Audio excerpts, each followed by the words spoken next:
Hola amigos, un tremendo hiper mega recontra saludazo de Ecosatón, que el amor de Dios entre en sus corazones para que puedan amar al prójimo. Amigos, este video realmente es importante y ya era hora de hacerlo, porque de verdad estamos llegando a un punto en que la historia de este mundo pronto va a acabar. El fin del mundo se está aproximando a pasos agigantados. Dios está revisando cada una de las cosas que hemos hecho en nuestra vida y por supuesto, quienes nos hemos declarado como salvados por la sangre de Cristo, nosotros hemos entrado en este gran juicio en donde Jesús es nuestro abogado. El primer paso, por tanto, para entrar en este juicio final es reconocer a Jesús como abogado, porque nadie quiere entrar a ese juicio sin abogado, porque cualquiera que entre sin abogado es declarado culpable de inmediato, porque todos somos culpables. Así que solamente Jesucristo puede darnos el perdón gracias al sacrificio que Él hizo en el madero. Así que tú tienes que reconocer indudablemente a Jesucristo como Hijo de Dios, el Hijo literal de Dios, no como una manifestación esotérica de Dios. Porque si tú cometes este error pensando que Jesucristo es una manifestación de la Trinidad, estás sin abogado. Así que tienes que reconocerlo como Hijo de Dios, además aceptar que Él abandonó todo en el cielo para sacrificarse aquí en la tierra y que ese sacrificio fue real, no fue una manifestación de la gloria de Dios ni de la Trinidad, no, fue real. La sangre que salió de Cristo fue real, su sufrimiento fue real, su sacrificio fue real. Entonces recordamos lo que dijo el apóstol Juan en 1 de Juan capítulo 1 versículo 3, lo que hemos visto y oído, eso os anunciamos para que también vosotros tengáis comunión con nosotros, y nuestra comunión verdaderamente es con el Padre y con su Hijo Jesucristo, y pare de contar, como dicen por ahí. Así que ten cuidado que tú tengas otros abogados, semi abogados o mini abogados, como los quieras llamar, o un abogado que le ruega al otro abogado. No, solo hay un abogado. En esa corte solo está el juez, que es Dios Padre, y está Jesús. Y no entra más nadie, ni más nadie tiene voz y voto, ¿ok? Así que nosotros sabemos que si tenemos fe, Jesús nos va a perdonar de nuestros pecados. Pero hay un pequeño punto. Tenemos que hacer obras dignas de arrepentimiento, porque de esta manera es que podemos obtener el perdón. Ahora, no por nuestras obras, de nuevo repito, sino por la sangre poderosa de Jesús. Sin embargo, si nosotros no ponemos obras, recordamos que la fe está muerta sin las obras. Por eso es tan importante que tú tomes un cuaderno y un lapicero y empieces a repasar uno por uno los 10 mandamientos para ver si tú te has arrepentido de tus pecados pasados, porque pronto tu vida entrará a esa corte penal celestial y va a ser revisada cada obra que tú hiciste en tu vida. Y si tú no te has arrepentido de algunos pecados pasados, puede ser que entonces no tengas perdón por esos pecados, porque el primer requisito para que la sangre de Jesús te cubra contra el juicio que está sucediendo en el cielo y no seas declarado culpable, es que tú te hayas arrepentido. Y si tú has dejado algún pecado sin arrepentir, sin pedirle perdón a Dios, entonces por ese pecado serás declarado culpable. Este es un asunto serio entonces, porque amigos, tenemos que tomar cada uno de los 10 mandamientos y estudiarlos a conciencia con respecto a lo que hemos hecho en nuestra vida. Mirar hacia atrás y empezar a notar cómo violamos cada uno de los 10 mandamientos. Porque si no nos arrepentimos de cada pecado que hayamos cometido, por ese pecado por el cual no pedimos perdón, seremos condenados. ¿Entiendes eso? Es decir, que tú solo puedes ser perdonado por aquello por lo cual pides perdón. Por eso empezamos desde el primer mandamiento en Éxodo 20. Yo soy Jehová tu Dios, que te saqué de la tierra de Egipto, de casa de servidumbre. No tendrás dioses ajenos delante de mí. Y entonces empieza a preguntarte, en el transcurso de tu vida, ¿qué otros dioses ajenos has tenido tú? Tal vez ha sido el dinero, ¿cierto? Tal vez el dinero fue tu Dios en el pasado y debes pedir perdón por eso. Tal vez fue el motivo de tu existencia y estabas feliz cuando tenías dinero. O tal vez sea otro ser humano, o tal vez aún lo es. Tal vez tienes un esposo por el cual estás dispuesto a dar tu vida, por el cual vives feliz. Pero cuando tu esposo falta, entras en miseria. Estás totalmente llena de tristeza y no puedes vivir felizmente. Quiere decir que tu esposo se ha vuelto un Dios ajeno para ti. Y entonces estás violando el primer mandamiento. O qué tal, por ejemplo, si hablamos de tu madre o de tus hijos, los cuales tú amas tanto que para ti sería imposible vivir sin ellos. ¿Y qué sucede? Ellos se han convertido en un Dios ajeno delante de ti. Se han convertido en tu semidios o en tu semidiosa, porque sin ellos no tendrías ni paz ni felicidad. Así que mira eso. Luego, ¿será que tu Dios ajeno es tu casa, es tu ciudad, es tu barrio? O tal vez seas tú mismo. Tal vez tú te has convertido en un semidios para ti mismo. Te vistes elegantemente, te adornas, te miras al espejo, te tomas selfies para que otros admiren tus selfies. O tal vez tu Dios ajeno es la comida. No puedes vivir sin ella. Los asados, las carnes. ¿Y qué pasa? No puedes dejar ciertas cosas. Para ti son demasiado preciadas. La vida sin ella no es posible para ti. Eso es una prueba clara que todo lo que hemos leído se ha convertido en un Dios ajeno para ti. Y recordemos que el mandamiento más importante es amar a Dios sobre todas las cosas. Algunas personas parecen no entender aún el primer mandamiento. Y yo quiero que ustedes entiendan la gravedad de esto. Tienen que arrepentirse urgentemente, porque desde el cielo estamos siendo juzgados en estos momentos. Se está revisando caso por caso, y todas las obras de tu vida se están revisando, y nadie puede engañar a Dios, porque Dios revisa todo lo que hay oculto en tu corazón, todas las obras y toda decisión y todo pensamiento que hay en tu mente.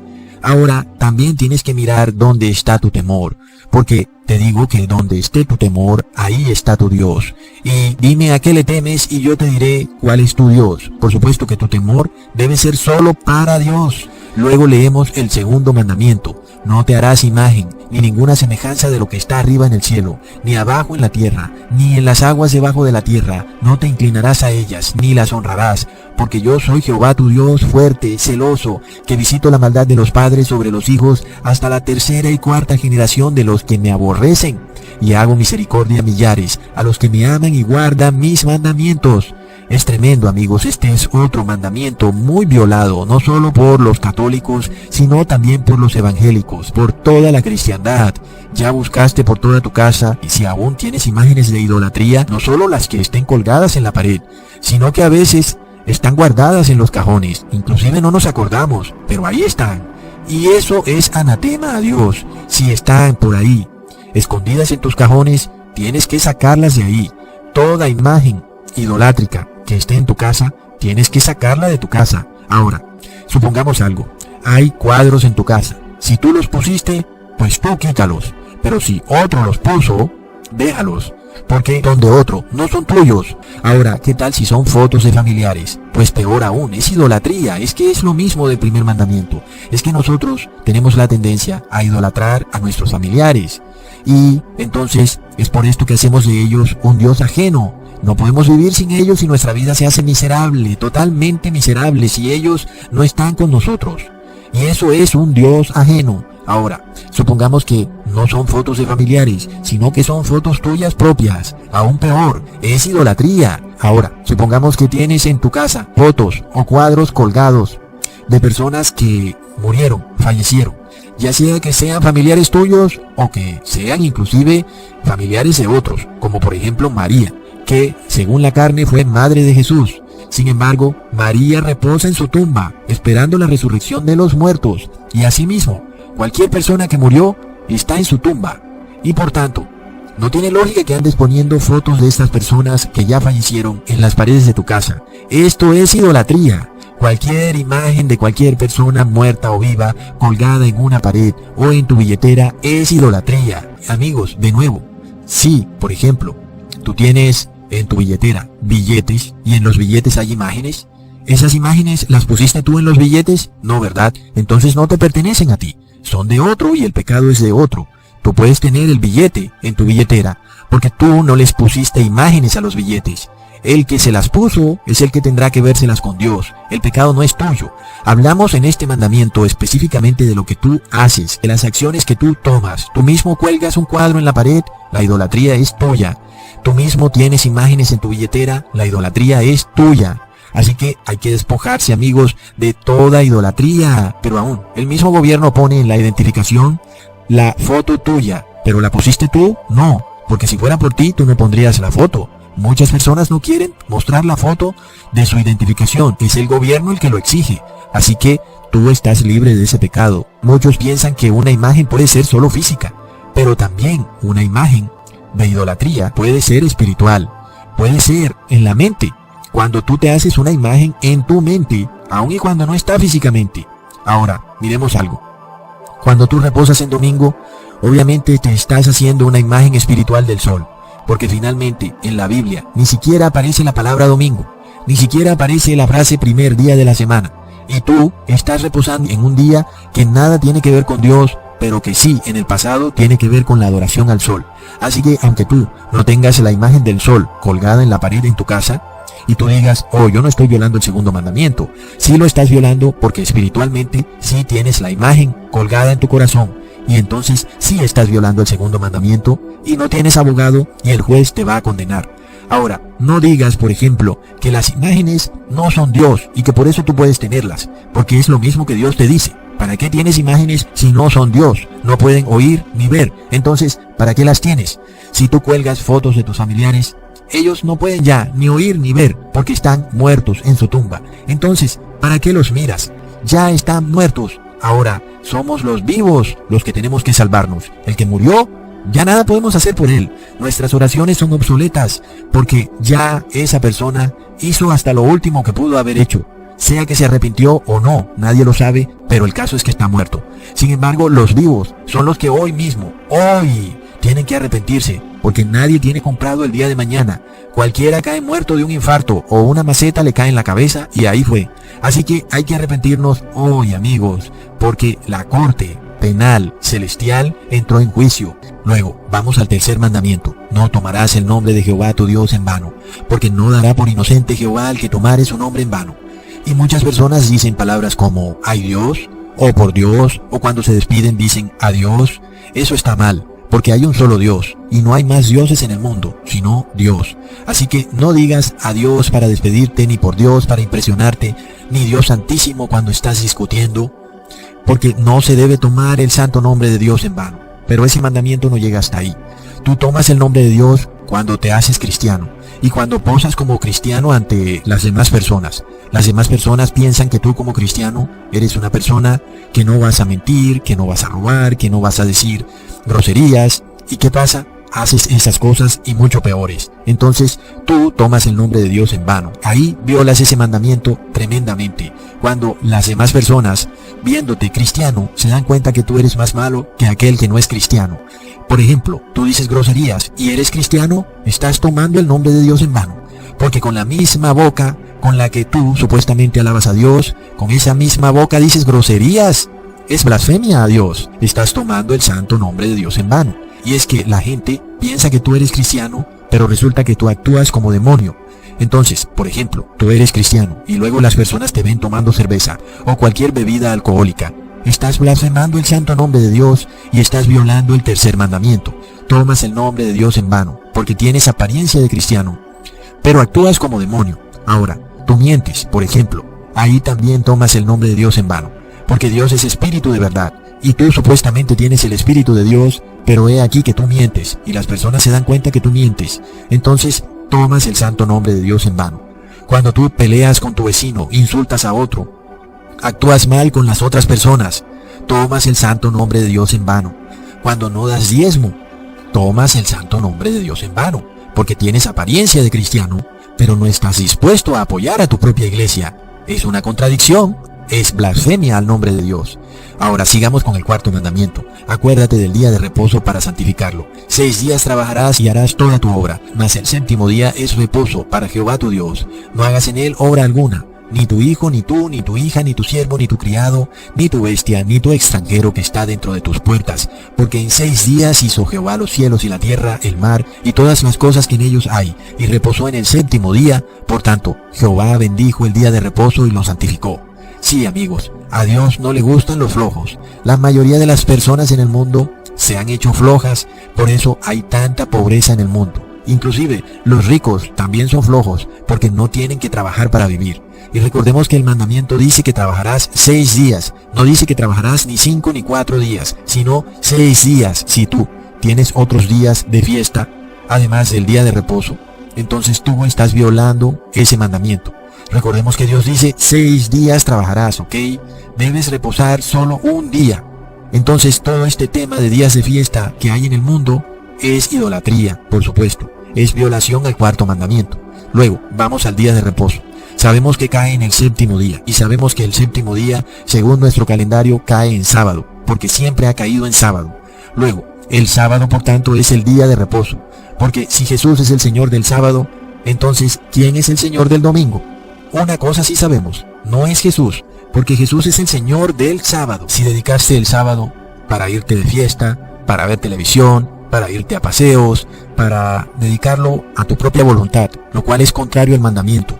En 6 días harás tu voluntad, es decir, tu trabajo, tu obra, pero en el séptimo día tienes que hacer la voluntad de Dios Padre, y su voluntad es que estés en reposo, sin trabajar y adorando a Dios Padre. Ese es el verdadero reposo.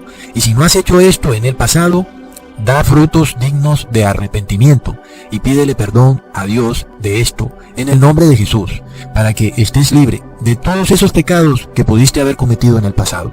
Luego vamos al quinto mandamiento. Honra a tu padre y a tu madre, para que tus días se alarguen en la tierra que Jehová tu Dios te da. Ahora, muchas personas se olvidan de sus padres cuando están viejos y no les quieren colaborar. Pero aún, otras personas no han tenido los mejores padres y, por el contrario, han sufrido por culpa de sus padres. Así que este mandamiento nos pide que perdonemos a nuestro padre y a nuestra madre. Tenemos que perdonar, olvidar todo lo que sucedió en el pasado y mirar hacia adelante. Eso también es honrar a padre y madre. Simplemente entender que ellos cometieron errores en su vida, como cualquier ser humano puede hacerlo. Nosotros tenemos que enderezar todo eso para poder cumplir el quinto mandamiento, honrar a padre y madre, ¿ok? Luego seguimos con el sexto mandamiento, no matarás. ¿Y qué pasa cuando tú atacas a alguien físicamente? Inclusive, no solo físicamente, sino psicológicamente. Cuando insultas a una persona o le dañas su buen nombre.